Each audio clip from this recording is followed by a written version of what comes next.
वरुड येथे पालकमंत्री चंद्रशेखर बावनकुळे यांच्या नावाने एक बनावट पत्र तयार करून जिल्हाधिकारीकडे पाठविण्यात आले। मात्र चौकशीत या पत्रातील सही आणि लेटर पॅड दोन्ही बनावट असल्याचे उघड झाले। यामुळे गाडगेनगर पोलिसांनी अज्ञात इसमाविरुद्ध गुन्हे दाखल केले आहेत। एका अज्ञात व्यक्तीने पालकमंत्री चंद्रशेखर बावनकुळे यांच्या बनावट सहीसह पत्र तयार केले आणि जिल्हाधिकारी कार्यालयाला टपालाद्वारे पाठविले।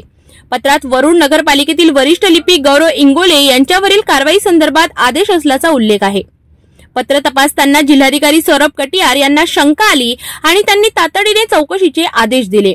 पालकमंत्री जनसंपर्क कार्यालयातील ओएसडी योगेश कोटेवार यांनी पत्रकाचे बारकाईने निरीक्षण केले। लेटर हेडवरील महाराष्ट्र राज्याची राजमुद्रा, सही आणि मजकूर हे सर्व बनावट असल्याचे स्पष्ट झाले। पत्राची झेरॉक्स प्रत 10 मार्च रोजी टपालाद्वारे प्राप्त झाली होती।